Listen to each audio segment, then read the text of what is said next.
तो चौधरी साहब जब प्रभारी रहे हैं, इसका मतलब उन्होंने भी 100 करोड़ में टिकटें बेची हैं।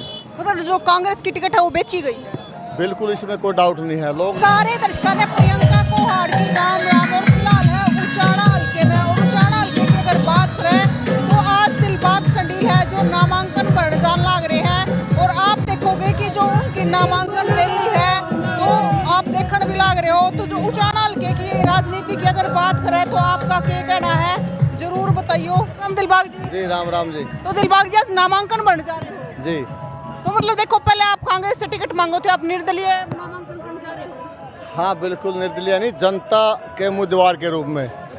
हमारे उन्हें बोला कि भाई हमने ये लड़ाई जो इन राजघरानों के खिलाफ है, ये लड़ाई जीतनी है। और जनता ने आशीर्वाद, अपनों ने आशीर्वाद दिया, उसके आशीर्वाद के रूप में आज हम नामांकन दाखिल करेंगे। दिलबाग जी, जिस प्रकार से मतलब कांग्रेस ने बिरजेंद्र डूमर खा को टिकट दी है और लोगों में जिस प्रकार से विरोध है, तो उसके बारे में क्या कहना चाहोगे? लोगों की भावना से, लोगों के जो लोग चाहते थे उनके साथ खिलवाड़ किया गया है।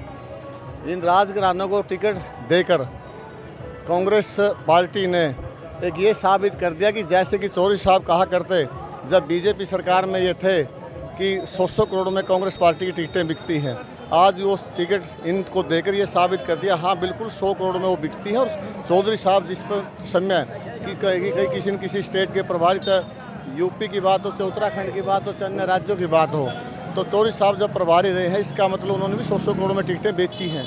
और आज वो उसका स्वरूप लोगों के सामने है। मतलब जो कांग्रेस की टिकट है वो बेची गई है। बिल्कुल, इसमें कोई डाउट नहीं है। लोग नहीं चाहते कि हमारे आगे, हमारे सामने ऐसा चेहरा रिप्रेजेंट किया जाए। लोग चाहते थे कि हमारे बीच में रहने वाला, जनता की सेवा करने वाला तो चेहरे को यहाँ मैदान में उतारा जाए, लेकिन कांग्रेस पार्टी ने ये जनता के साथ खिलवाड़ किया है। दिलबाग जी, उचाना सीट की अगर बात करें तो बिल्कुल एक और सीट बनी हुई है और निर्दलीय प्रत्याशी भी बहुत सारे मैदान में हैं। अब की बार जनता का उम्मीदवार है ना, तो जो सिर्फ उसका ही नंबर है। और सीट वाले तो गए, एक तो खुडे लाइन लोकसभा में लगा दिया था, इसका नंबर आता तो इसको भी लोग उसी समय देख लेते, लेकिन ये अपना जानबूझ के उस समय छिप गया, इसने टिकट को छोड़ दिया। और अब की बार इसमें विधानसभा में इसको भी लोगों के सामने ये आ जाएगा, पिक्चर क्लियर हो जाएगी कि भाई इसके पल्ले भी कुछ नहीं है। दिलबाग जी, निर्दलीय प्रत्याशी इतने सारे, तो जनता किस किस को वोट देगी? जनता अपने आप फैसला कर लेगी, वो जनता ही नहीं देखना है। और उन्होंने कहीं न कहीं मन बना रखा, रहे कुहे कुछ है तो जैसे मैंने आपकी कल भी वीडियो देखी थी बुडायन गांव की, भाई ये फैसला हम करेंगे और वो आने वाले समय में 10 दिन में, 5 दिन में, 7 दिन में वो कर लेंगे। दिलबाग जी, ये ना हो कि कहीं बीजेपी का कैंडिडेट ना जीत जाए। ऐसा नहीं है। लोग ना लोगों का कहना कि एक तरफ निर्दलीय है, एक तरफ बिजेंद्र डूमर खा का विरोध है, तो कहीं बीजेपी जीतते कैसे, उसके साथ जन समूह नहीं है। बीजेपी के पास तो आज मुश्किल से 15 से 20 हज़ार वोट आएंगे, वो जीतेगा कैसे? जीतेगा तो वोटों से, वोट उनके है नहीं, जनता उनके साथ नहीं है, जीतना तो आसपास में नहीं है, उनकी तो जमानत ही जब्त हो उसकी। तो आपको क्या लगता है कि निर्दलीय प्रत्याशी जीतेगा? बिल्कुल जीतेगा, और ये तो 8 तारीख को सबके सामने और आपके सामने भी आएगा। लेकिन इतना तो थोड़ा देखो, दिन भर हमारा ग्राफ है ना जो बढ़ता जा रहा है, और जीत के हम तो जीत आज ही माने, अब हमारी जीत निश्चित है। दिलबाग जी, देखो जो काला निर्दलीय प्रत्याशी है तो उनका कहना कि बाकी लोग तो पार्टी से बागी है। कोई बागी नहीं, हम तो शुरू से ही सेवा करते हैं जनता की। बाकी क्या है, काला चेयरमैन भी आज वो जो उसमें मैं कहूँगा उनके बारे में बोलना मेरे लिए उचित ही नहीं रहेगा, क्योंकि वो भी एक हमारे जैसा भाई है। लेकिन मैं कहूँगा जो हम 5-4 साल से कंटिन्यू, वैसे तो हमने 20 साल हो गए जनता की सेवा करते हैं ना, लेकिन लोगों को बिल्कुल एक बोल पे कहीं भी बुलाए तो वहाँ खड़े रहे, और तो हम जनता की सेवा कर चुके हैं। और उसका जनता ने हमारे को आज इसका रिजल्ट हमारे को दे भी रखा है। देखिए कितना जन समूह हमारे साथ है। लेकिन काले का भी ये कहना था कि अगर कांग्रेस किसी और को टिकट देती तो मैं भी उसका समर्थन करूंगा। ये तो मेरा भी कहना है, कांग्रेस इनको छोड़कर किसी को टिकट देती ना, हमने पहले भी ऐलान किया था, कांग्रेस यदि इस परिवार को छोड़कर किसी को टिकट देती तो चाहे बेशक वो डूमर खां में और किसी व्यक्ति को हो, लेकिन हम भी उसका समर्थन करते हैं, बिल्कुल करते हैं। तो दिलबाग जी, उचाना हल्के के लोगों को क्या कहना चाहते हो? उचाना के लोगों से मेरा निवेदन है कि आप अपने भाई को, अपने बेटे को, अपने को जिता के भेजें। जो सेवा मैं आपकी कर सकता हूँ, नहीं मेरे समझ में और इस इलाके की उचाना की सेवा और कोई करने वाला आपको नहीं मिलेगा। तो भाई उचाना हल्के की अगर बात करें तो आपने बेरा है बहुत सारे निर्दलीय प्रत्याशी भी है तो वो मैदान में है। जो कांग्रेस की टिकट है वो बिरजेंद्र डूमर खाने मिल चुकी है और जो बीजेपी की टिकट है वो देवेंद्र चतुर्भुज अत्री है जो उचाना से कसूण गांव से, तो उनको मिल चुकी है। तो बहुत सारे निर्दलीय है जो वो मैदान में भी है। तो आज जो दिलबाग संडील है जो संडील गाँव से है वो अपना नामांकन पत्र है जो भरने जा रहे हैं और आप देख लग रहे हो कि एक बहुत बड़ी यात्रा के साथ है जो अपना नामांकन भरना रहे हैं, जिससे नामांकन रैली में ट्रैक्टर की भी साथ में है, गाड़ियां भी है। और उचाने की हल्के की जो जनता है तो उसका क्या रुख होगा, उचाने की हल्का की जनता क्या करने वाली है, क्योंकि उचाने की अगर बात करें तो उचाना के लोगों को भी नहीं समझ में आ रहा है। जिस प्रकार से हम लोगों से मिल रहे हैं, बातचीत कर रहे हैं, तो कहीं ना कहीं लोगों का कहना है कि जो बिरजेंद्र डूमर खा है तो उसका विरोध भी है। और एक तरफ लोगों का रुझान ये भी कहना था कि कांग्रेस को ले गए, लेकिन कांग्रेस में ये भी कहना था कि चाहे किसी को भी टिकट दे दे लेकिन बिरजेंद्र डूमर खा को टिकट ना मिले। तो उचाना हल्के की राजनीति के बारे में आप क्या कहना चाहोगे? बिल्कुल, नमस्ते जी, नमस्ते।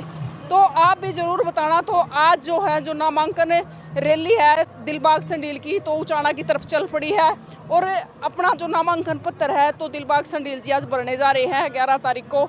तो आपका क्या कहना है उचाना हल्के की जो राजनीति है कि किस प्रकार का वोट सीट बनी हुई है, घमासान मचा होया है, बिल्कुल जो उचाने का माहौल है वो गरमाया होया है। राम राम ताई। तो भाई ये आप जो देखने लग रहे हो तस्वीर फिलहाल थुआ गांव से देखने लग रहे हो और थुआ गांव की ये तस्वीरें हैं जहां से नामांकन पत्र भरने के लिए जो दिलबाग संडील है संडील गांव से तो एक बड़ा काफिला लेकर नामांकन पत्र भरने के लिए उचाना की तरफ रवाना हो चुके हैं। तो आपका क्या कहना है ज़रूर बताइए। तो मतलब देखो, आप देखोगे कि ट्रैक्टर है, गाड़ियां हैं, तो लगातार है जो आज नामांकन रैली है, जो नामांकन की यात्रा है जो चली हुई है, तो बहुत सारे लोग शामिल है। तो ये जो उचाना की राजनीति है तो उचाना की राजनीति में क्या घमासान मचने वाला है और किस प्रकार का माहौल होगा। कुछ लोगों का कहना है कि अगर सारे निर्दलीय एक हो जाए तो हम एक को वोट दे देंगे, लेकिन तो सब के सब मैदान में है, सब अपनी है जो जोर आजमाइश कर लग रहे हैं। तो आपका फीलिंग ज़रूर बताइए और किस प्रकार का है जो लगातार है सारे निर्दलीय अपनी अपनी शक्ति दिखाने लग रहे हैं कि हमारे साथ कितने लोग हैं, किस प्रकार का जो प्रदर्शन है वो हो रहा है। तो लोग सारे के सारे अपनी अपनी चीज़ें दिखाने लग रहे हैं। पूरा माहौल राजनीति का है जो गरमाया हुआ है। और उचाना हल्के की अगर बात करें तो उचाना हल्के में घमासान मचा हुआ है और पूरी गर्मा गर्मी उचाना हल्के में चल रही है। तो एक लंबी लाइन आप देखने लग रहे हो कि आज जो दिलबाग संडील है वो अपना नामांकन भरने के लिए उचाना की तरफ जान लग रहे हैं। तो आपका क्या कहना है ज़रूर बताइए। किस प्रकार तय ताऊ और भी है। राम राम ताऊ, कौन से गांव तय ताऊ, कौन से गांव तय है? संडील तय। तो भी संडील वाले भी शामिल है। राम राम जी, राम राम जी।